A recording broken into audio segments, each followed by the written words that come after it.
Muito boa noite a todos. Um bom regresso a casa depois desse feriadinho, né? E é muito legal ver que é normal que na casa espírita, depois que tem um break, assim, às vezes o pessoal demora para voltar, sabe? Aí, tipo, não preciso, não vou nessa também, não vou na outra. E é muito legal ver todo mundo aqui. Sejam muito bem-vindos os que estão vindo pela primeira vez. Tem um pessoal, né? Acho que umas 4, 5 pessoas. Sejam muito bem-vindos. Depois, na sequência dos trabalhos da casa, fiquem todas tranquilas, vieram bem acompanhadas também, né, de quem já conhece, mas os trabalhadores vão indicando o que fazer para o trabalho de passe, água fluidificada, então fiquem tranquilas que todo mundo aqui ajuda. Então, hoje, a gente vai falar de um ponto que é um assunto muito bacana, muito gostoso e muito interessante também, que pode dar uma visão para a gente desse momento de espiritualidade, do que a gente acredita. Eu acredito que quem frequenta a casa espírita, vou fazer uma pesquisa rápida aqui, todo mundo acredita em reencarnação?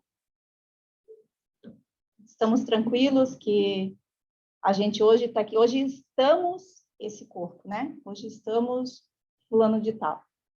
Então, tranquilo saber que essa vestimenta aqui, um dia ela vai acabar, né?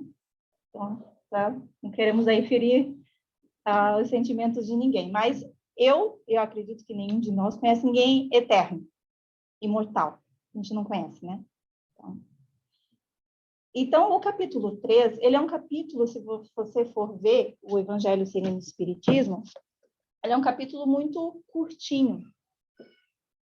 E ele, para a gente ter uma ideia melhor desse subtítulo, que é diferente, Estados da Alma na Erraticidade, a gente vai falar de umas outras obras espíritas que estão aqui.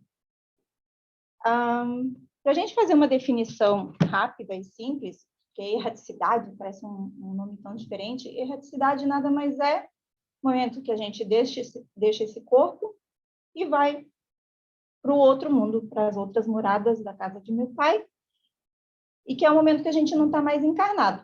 Então, já que todo mundo concorda que a gente não vai mais estar aqui, a gente fica bem tranquilo, né? Então, no item 1, do Evangelho segundo o Espiritismo, está escrito assim: há muitas moradas na casa de meu pai. Não se turbe o vosso coração. Crede em Deus, crede também em mim. Há muitas moradas na casa de meu pai. Se assim não fosse, eu vou-lo teria dito, pois vou preparar-vos o lugar. E depois que eu me for e vos aparelhar o lugar, virei outra vez e transformar-vos-eis e tornar-vos-ei para mim, para que lá onde estiver, esteja vós também. Quando a gente lê essa introdução, traz para a gente fatos que a gente concorda que quando Cristo passou pela Terra, ele nos deixou essa mensagem, e quando ele regressar, porque a gente concorda, tem gente que tem aquela ideia assim que o Cristo veio e ele foi embora, só que ele nunca nos abandonou, ele nunca nos deixou. Só que começa a incutir na gente essa ideia, às vezes temos, eu não nasci em berço espírita, então a gente acreditava que a gente morria e dormia, né, e ia ressuscitar lá depois, né, depois que ele voltasse e que a gente ia acordar. Então, nesse ponto, a mensagem que João nos deixa é para a gente já lembrar que ele foi e ele está preparando esse lugar para nós. E daí dá a ideia para a gente de que não acaba ali. Então, já coloca a gente botar para pensar nas nossas atitudes, como que a gente está vivendo, o que a gente está fazendo, as nossas ações. Então, no item 2 diz assim: a casa do Pai é o universo. As diferentes moradas são os mundos que circulam no espaço infinito e oferecem aos espíritos que neles encarnam moradas correspondentes ao adiantamento dos mesmos espíritos. É aí que a coisa começa a pegar para a gente. Como estamos vivendo? Como estamos agindo no dia a dia? Para onde queremos ir? Acredito que todo mundo aqui, muitos aqui talvez não sejam pai e mãe, né? Mas todos nós somos filhos de alguém, certo? Acho que isso aí ninguém escapa, né? Podemos não ter filhos, mas todos somos filhos de alguém. E esses nossos amores, nós gostaríamos de reencontrá-los, não gostaríamos? Seja quem for, do nosso carinho, até uma amizade, pô, às vezes a gente pensa, né? Gostaria tanto de encontrar aquela pessoa depois que eu me for. Todo mundo, sem exceção, até quem está errando na vida, ama alguém. Mesmo que ele não saiba, ele ama alguém. Pode até andar em erro em algum período da vida, todo mundo ama alguém. Independentemente da diversidade dos mundos, essas palavras podem ser interpretadas pelo estado feliz ou infeliz dos espíritos na erraticidade. Conforme for ele, mais ou menos puro e liberto das atrações materiais, o meio em que estiver, o aspecto das coisas, as sensações que experimentar, as percepções que possuir, tudo isso varia ao infinito. Então, não tem pegadinha aqui para dizer lá no final da preleção quais são os diferentes estados da alma na erraticidade. E que daí que a gente pudesse colocar aqui bullet points, né? Para dizer esse ou aquele. Porque o mundo para qual iremos é um mundo em que já vive o nosso íntimo. Antes tinha muito uma concepção, e acredito que para quem já é um pouco mais espiritualizado, às vezes morre na comunidade alguém, e que a gente sabe que talvez não foi uma pessoa assim tão legal. E aí, quando morre, a gente fala, ai, coitado. E tem aquela concepção assim de que virou santo. Então, eu sou de cidade muito pequena, então tinha esse pensamento e eu não conseguia entender. Desse virou santo, eu acho que ele não era tão bom assim. E aí, a doutrina espírita, ela consegue aplacar em alguns de nós essa novidade de que a gente vai apenas deixar esse corpo de carne, mas a gente vai continuar a ser quem a gente é, lá na erraticidade. Por isso que vai variar o infinito, porque a gente vai para o mundo que é correspondente ao que nós somos hoje. Por isso que a caridade é muito legal. Porque às vezes a gente pensa, quando estava lendo lá Nosso Lar, que queria fazer tudo aquilo que é feito lá, que assim é tão bonito de ver, assim, mas por que a gente já não faz hoje? Mas às vezes é difícil para a gente fazer. No momento da nossa vida, às vezes você está imigrar, a gente estava falando sobre isso há pouco, que a gente rala bastante quando vem para cá, né? E às vezes não dá para você fazer tudo. Então, quando a Casa Espírita tem alguma campanha, às vezes você não tem tempo para ir lá e dedicar 2, 3 horas, porque não é só ir lá e dedicar 2, 3 horas, você tem que se locomover, ir, voltar. Então, às vezes a Casa Espírita, qualquer outra instituição, não precisa ser só a Casa Espírita, ela te dá a oportunidade de fazer uma caridade que às vezes é comprar lá as coisas, trazer e entregar. Então, qual é o estado de vida que eu estou hoje? O que eu quero para mim no futuro? E dinheiro é uma coisa importante, não é? Dinheiro é uma coisa importante em qualquer lugar do universo, do mundo aqui, né? Pelo menos aqui, né? Quando a gente está encarnado. E a gente pensa tanto no dinheiro, e é justo pensar. De ter uma vida boa para você, para o seu partner, para os seus filhos. E a gente cuida tanto, né? Principalmente quando a gente imigra, tem toda uma preparação. E essa preparação, às vezes, ela é de 6 meses, 1 ano, depende. Qual é a nossa preparação espiritual para quando a gente estiver lá do outro lado? O que a gente está fazendo da nossa poupança espiritual? O que eu estou depositando nela hoje? Essa é uma reflexão para quando a gente quiser habitar mundos diferentes. Agora a gente vai pegar um pouquinho na emoção. A gente gostaria de ir lá encontrar os filhos, os pais, o tio, a tia, o amigo. E de forma que a gente já comece a fazer, a gente tem educação financeira, nem sempre, mas que a nossa educação espiritual também comece a fazer parte. Lá, tantos dias da semana você tem que dar disso, disso, disso. Quantos minutos eu dedico à minha educação espiritual? A minha poupança? O que eu coloco nela?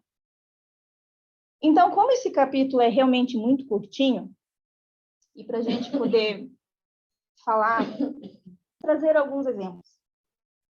Eu trouxe aqui 3 livros, vamos ver se a gente vai conseguir cobrir todos, e por coincidência todos os 3 nós temos aqui, então se alguém quiser depois se interessar de ler, são livros muito bonitos. O primeiro é de Ivone do Amaral Pereira. E eu vou ter que fazer uma síntese realmente deles, assim, bem curtinha. Depois, se você ler, poxa, não falou isso, mas é que realmente, para a gente ver as diferenças, vai ter que ser bem sintetizado. Nessa história aqui, nesse capítulo, a Ivone, que é a gente já teve uma palestra da Ivone, que eu acho que já está na... Tá, né? Muito bonita. Quem quiser conhecer mais da Ivone, esse livro, Recordações da Mediunidade, ela conta um caso, assim, muito interessante.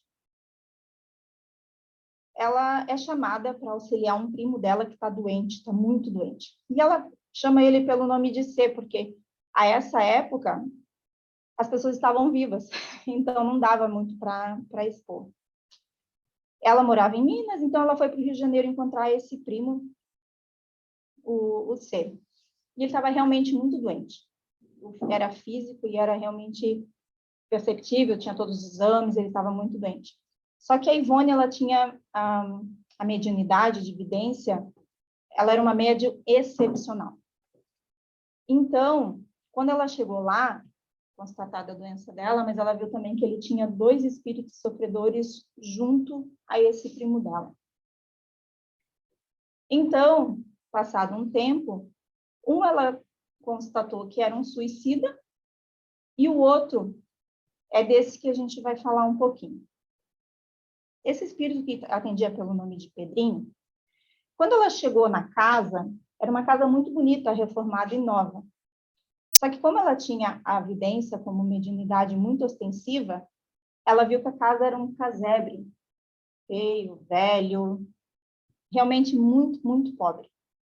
E esse outro espírito que estava lá, ele se deixava que ela visse ele deitado no chão, numa esteirinha muito fina, num estado de pobreza e miséria muito grande, coberto com um cobertorzinho muito maltrapilho, num travesseiro assim ceboso, sem fronha.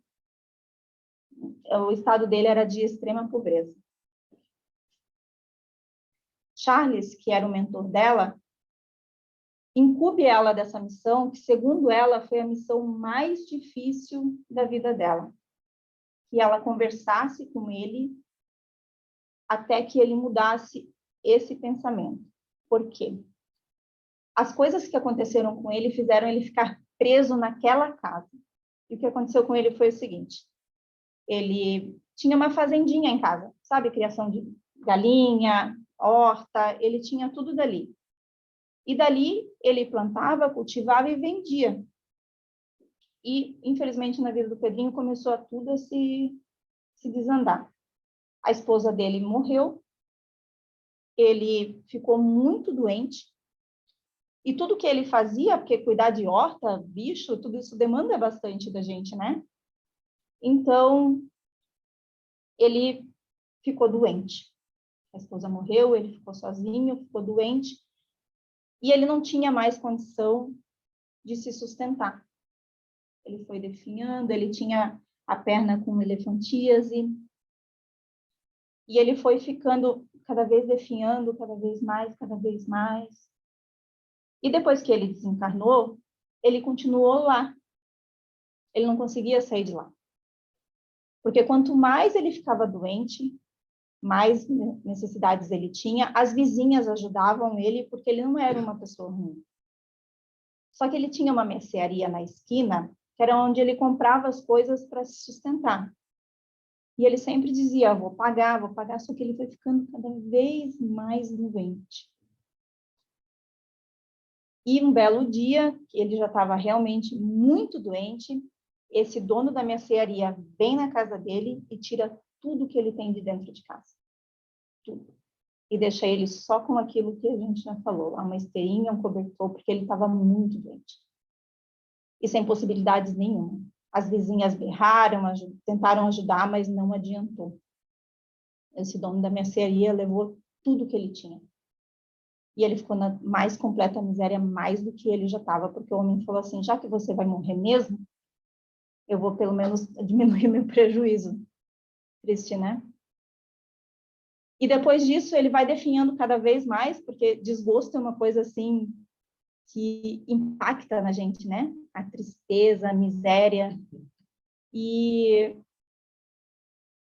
ele desencarna desse jeito, mas enquanto ele estava vivo ainda, ele faz magia para tentar atacar o homem, porque ele fica com muita raiva, ele fica totalmente desolado, e ele desencarna. Só que ele tinha um apego àquela propriedade dele muito forte. E ele estava lá mexendo nas coisinhas dele, fazendo a horta dele, e ele não conseguia sair dali. Ele ficou preso ali, porque ele queria melhorar, trabalhar, pagar, e aquilo era um loop eterno, ele não saía daquilo ali. Então, a Ivone conseguia ver mentalmente que ele estava lá, ele não ia para outro lugar. E ela passou 2 meses conversando com ele. Então, a Ivone, no plano material, ela psicografava, e às noites ela,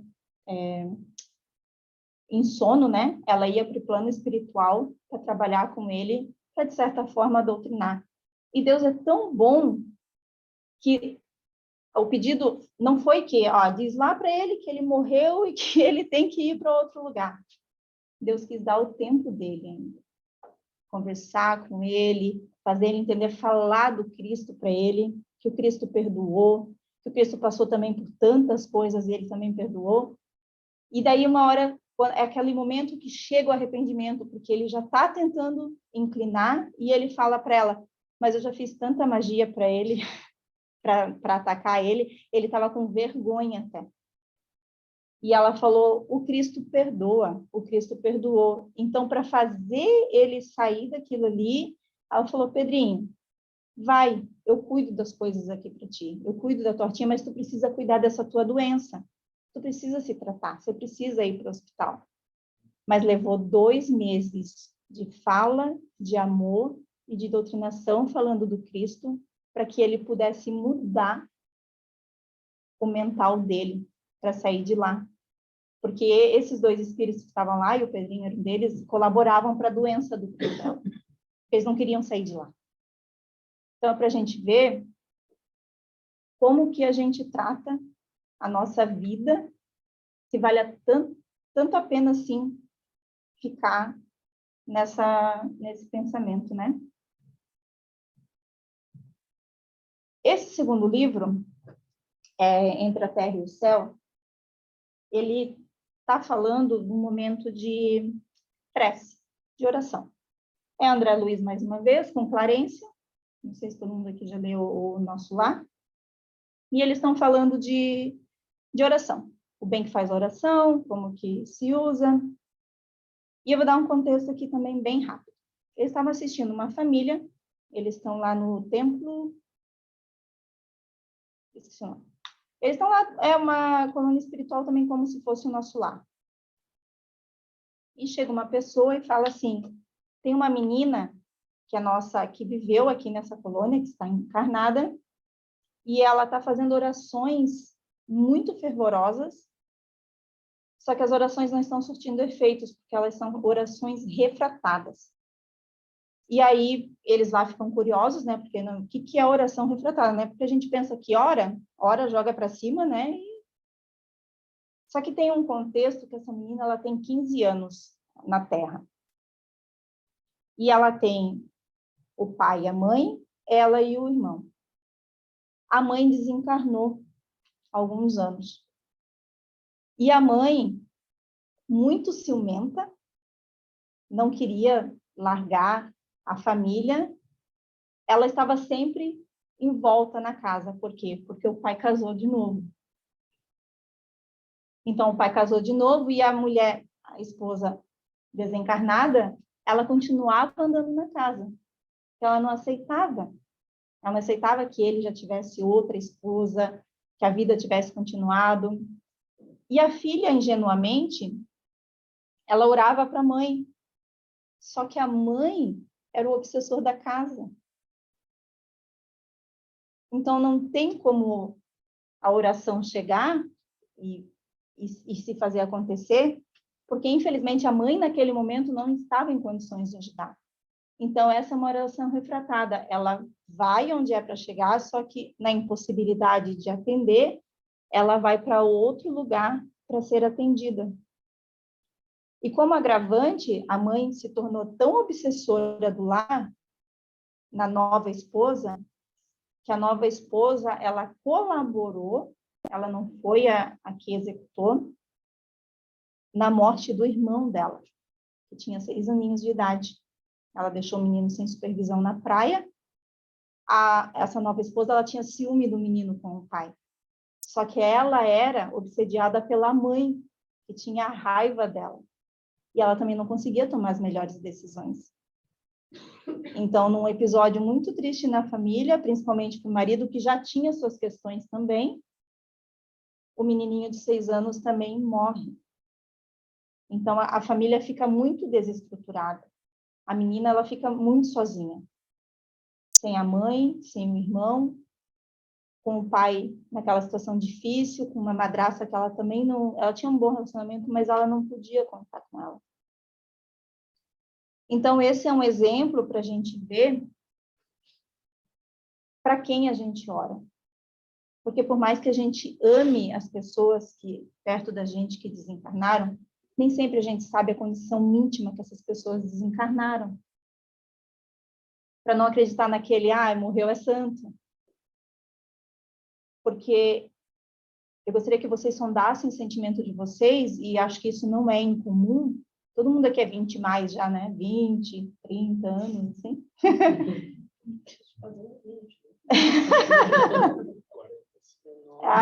40? Capaz.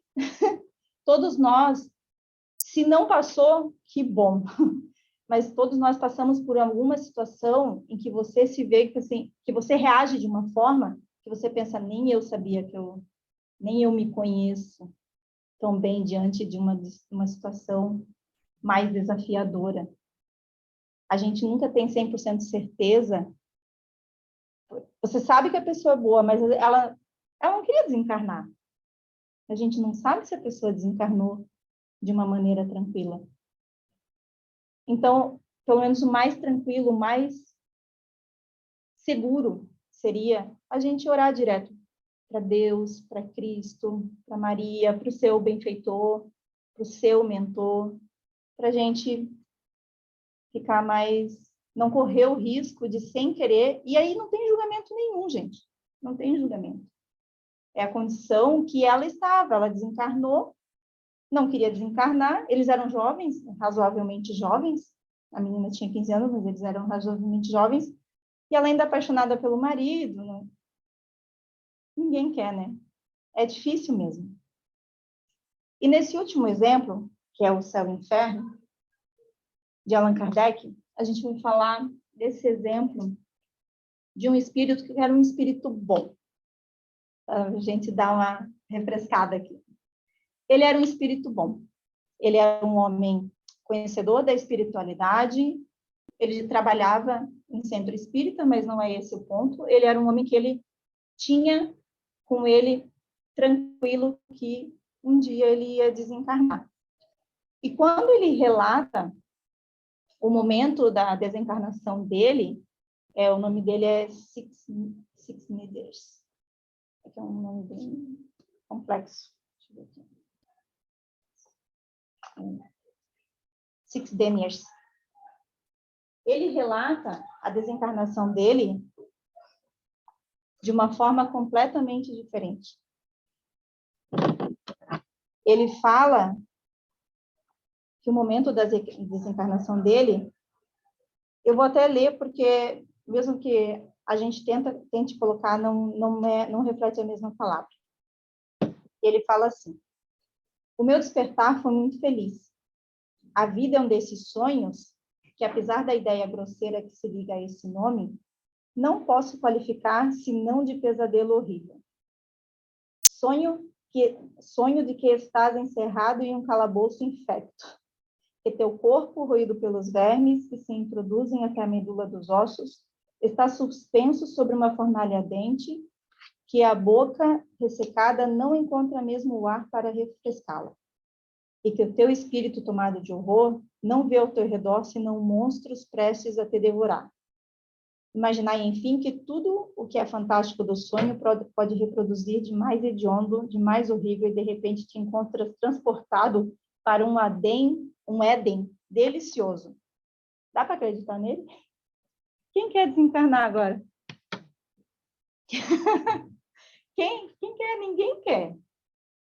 É difícil de acreditar que essas palavras deles são o momento do desencarne dele. E ele fala que ele pagou o preço do homem, o que é normal. A gente deixar o corpo e desencarnar nem sempre vai ser um processo fácil, mas a gente, com essa aceitação, com esse entendimento, pode se tornar mais fácil.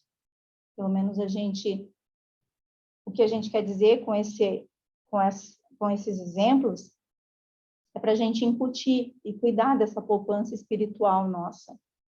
De a gente entender que uma hora a gente acaba, de a gente entender que uma hora a gente vai, e que a gente pode escolher como que faz isso. Pelo menos já colocar, Kardec trabalha muito isso nas obras dele, colocar a intenção, para a gente não ser aquela pessoa que fica lá parada no mesmo lugar, para a gente não se tornar o obsessor das nossas famílias. Seja qual for a nossa vontade, entender a vontade de Deus. Que a gente consiga ter um desencarne mais tranquilo. Porque Mateus, essa frase é bem famosa, né? Tesouros no céu. Pois onde estiver o seu tesouro, estará também aí o seu coração. Onde está o nosso tesouro? É normal que a gente queira adquirir casa, carros, fazer viagens, mas onde está o nosso tesouro de verdade? Onde que a gente pensa? Onde que a gente está colocando o nosso amor, a nossa paixão? Falando de novo que a gente ama alguém, a gente gosta, a gente não quer ver essa pessoa depois mal por falta de entendimento. E é isso que a doutrina espírita, através dos livros, nos traz para a gente começar a acessar esse entendimento, para que a gente consiga se desvencilhar e se for possível, esse espírito aqui, ele fala sobre isso, auxiliar, por que não? E ainda assim, para que nesse processo, a gente tenha paciência com a gente mesmo, amor, que a gente entenda que nem tudo a gente pode fazer. Esse livro, Reforma Íntima Sem Martírio, por isso não raro a gente está sempre falando da reforma íntima, já foi motivo de estudo nessa casa espírita, nós estudamos, acho que alguns anos atrás, já em Doubleville, né? Então, ela fala assim, que a proposta espírita é a de aperfeiçoamento, e não de perfeição imediata. O objetivo é sermos melhores, não os melhores. Então, que todo esse conhecimento, que a gente às vezes tem que passar muito rapidinho, é só para a gente passar a entender melhor e cuidar mais dessa nossa poupança espiritual. E aqui, esse livro foi Chico e Valdo Vieira, Estude e Viva, para a gente realmente lembrar. Lembra-te deles, os quase loucos de sofrimento, e trabalha para que a doutrina espírita lhes estenda socorro oportuno. Para isso, estudemos Kardec ao clarão da mensagem de Jesus Cristo, que seja no exemplo, na atitude, na ação ou na palavra, recordemos que o Espiritismo nos solicita uma espécie permanente de caridade, a caridade da sua própria divulgação. Então, se em algum momento a morte é realmente um momento difícil para todos, mas se a gente puder levar essa luz, um pouquinho desse conhecimento, evocar o nosso mentor para que a gente tenha palavras boas para dizer para essa pessoa, para ela pensar que não acaba aqui.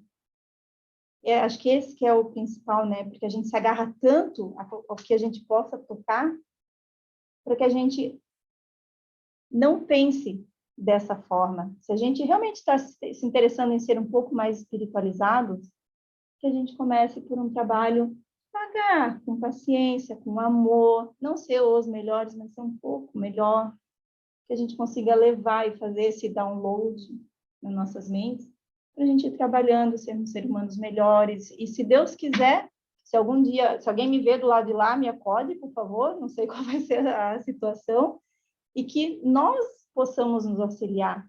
A gente nunca sabe. O acaso não existe. Não estamos aqui de graça. Aquele que chega mais cedo, que dá uma mão, que brinca com a gente fala um pouquinho, que manda mensagem, nada então. Tudo tem uma razão de ser.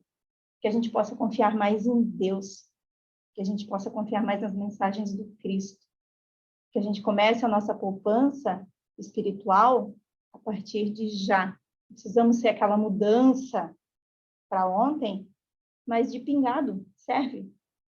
Serve também, é boa, funciona. Acreditemos mais, que Deus tem muito para dar para a gente. Então, era isso por hoje. Desculpem se a gente tem que falar um pouco rápido aqui por causa da hora, até já passou um pouquinho. Agradeço a atenção. E aí, agora a gente vai passar para o passe. E hoje, geralmente, quando a gente está lá no passe, os passistas, a gente faz uma oração. Como agora, assim, antigamente, não sei se tem alguém aqui que lembra, a gente tinha uma parede aqui no meio, né? Como a gente não tem mais, a oração na sala de passe, ela é feita por nós aqui. Então, eles ficam ali quietinhos, porque senão um ora aqui, outro ora ali, aí muita baguncinha. Mas hoje, desde que nós, porque quem elabora a palestra não elabora sozinho, a gente fala nós, porque a gente, além de precisar de ajuda, a gente também é bem intuído. Hoje eu queria sugerir que todos nós, em voz alta, inclusive os amigos passistas, nós orássemos o Pai Nosso. Que nós coloquemos as nossas intenções, as solicitações de proteção, seja o que for no nosso íntimo, seja o que estiver nos afligindo. O Pai Nosso às vezes muda um pouquinho a palavra, não se preocupem, não tem problema, cada um ora como quiser. E eu até quero sentar aí junto com vocês, então a gente ora o Pai Nosso juntos, e daí vai iniciar os trabalhos de passe e água fluidificada, tá bom?